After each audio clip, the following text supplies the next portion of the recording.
guys, welcome back. And today we're going to talk about an article I read which pretty much says, without a doubt, your government is not coming to help you, even if you're stranded in the middle of a damn war zone. Let's talk about it.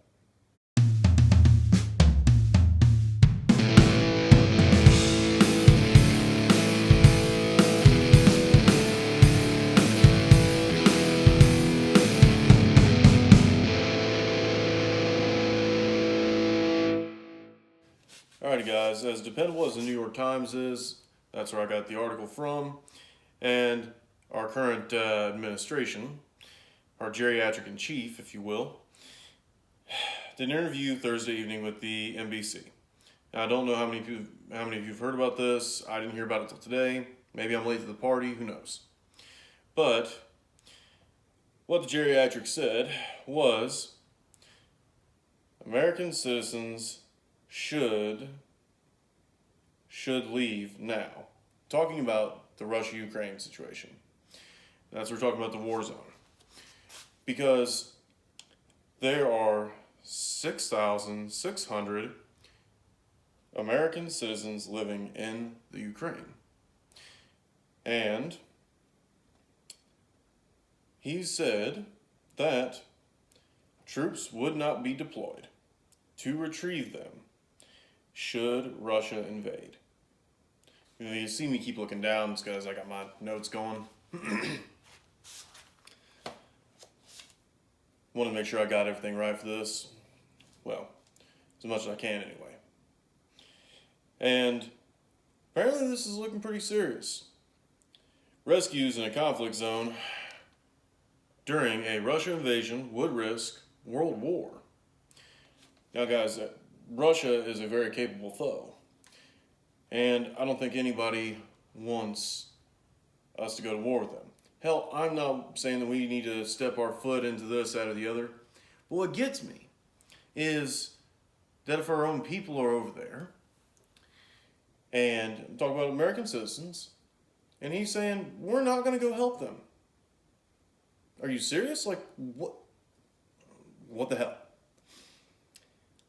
This is why you should have a plan B, always.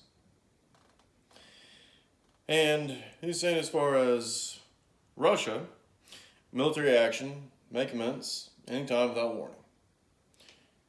Well, right there from the horse's mouth, you should be prepared all the time. Now, I'm not saying take advice from the guy. I'm just saying that it's a hell of a thing that our president would not go and pick up our own people. And just come right out and say that.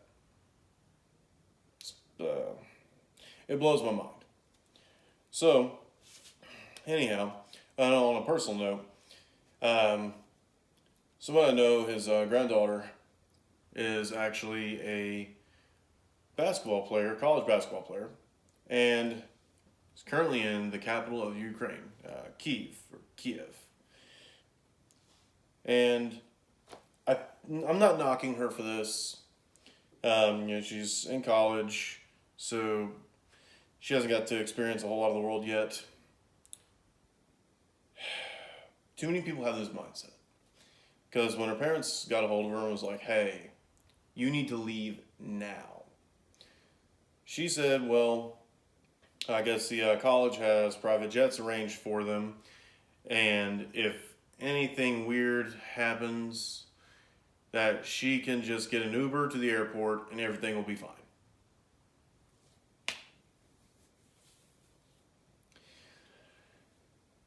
Airfields are something that invading armies generally prioritize. So even if somehow she was able to get that Uber, which also invading armies tend to try to take out communications, so that's likely not going to work either.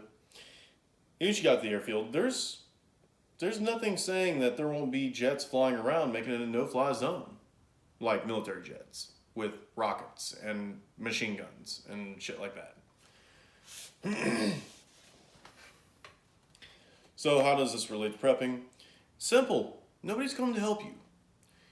You got to be self-reliant as possible. You have to have a backup plan. And don't depend on just your cell phone. So, what is a big consideration there? Paper maps. You can order them off Amazon. Generally, you'll be able to find something that's around your area, close to where you live as far as a detailed street map. And if nothing else, you can order a state highway and interstate map. If you're in the U.S., I know you can do this for free. You can get a lot of travel and tourist maps for free. Or you can get on Amazon, spend $6 or $8, and get a detailed street-by-street map. That's physical, it's tangible, you can hold in your hand. Everybody has to have one of these or something like this. Now this here's my get-home bag. I've got a few different, bags set up. But this one here is set up to where it's in my truck pretty much all the time, or it's with me. In here, I've got a detailed street map in a plastic bag. Also, down in here,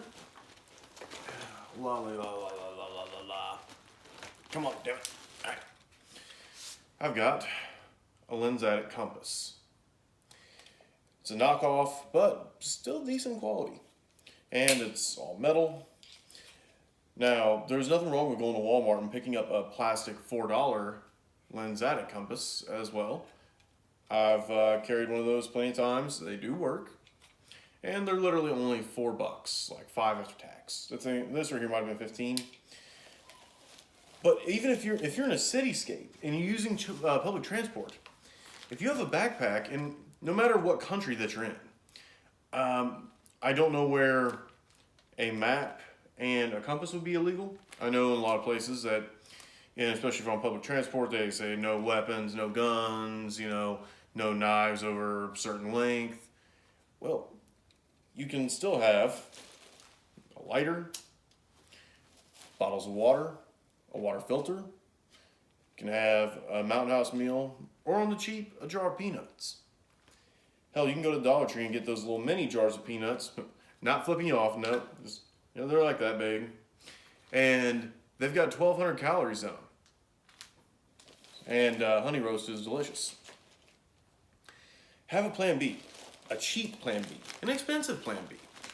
Hell, just have something other than your phone. Because communications are one of the things that get hit first. And have a plan. Because it is very obvious our government is not coming to help us. They've shown this many a times.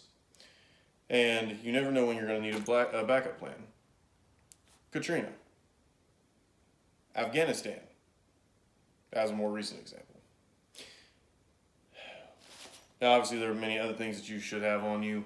Tourniquet, the maps, the tourniquet, some calories, some water, a cutting tool. How about communication? How about a radio? Even if you're not allowed to have ham radios or two-way radios, you can get a little emergency radio with like hand crank on it or a solar panel to at least get the news coming in about what's going on. They might be broadcasting it on the radio. Oh, hey, in this town that literally you're about to walk into, shit's getting real bad. You might hear that and just want to go around. Or all public transport or public transit is down. Well, no need to go down the subway and get in the mob of people trying to get on a train that's not coming. Hey, there's checkpoints in this county or this city. You'll know where to be careful. Some small things like that. That could be lightweight, cheap. Right now, there's plenty of people wishing they had a backup plan. Here in the States, what about forest fires? What about floods? I want to bug in too, and I know so many people want to bug in.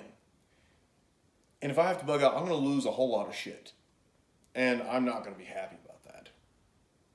But I'd rather be pissed off and alive because I had something to get me to plan B spot than, hey, I'm here with all my stuff, but oh shit, the house is on fire, or oh shit, there's an invading army. I don't care how much strength you've built up, how big your mag is, or how big your group is. You might have to leave your location because you might be facing something that, plain and simply, you can't beat in a stand-up engagement. Long story short, the government is not coming to help you. The government can't. And, well, ours just literally said it yesterday evening. Alright guys, I try not to get too political, but some things had to cover. Anybody who might be in Ukraine, I'd say get the hell out. If you're American and you're there, visiting, living there, otherwise. While the transportation system is still going, now might be a good time. Think about when people were clinging to the sides of airplanes in Afghanistan. I'd rather have a seat inside the plane. So, have a plan B, have a bug out bag. Don't rely on just your damn phone. No excuses. Tyler with Pours Preps and Projects. The article will be linked down in the description, as well as some other links to check out. Have a good day.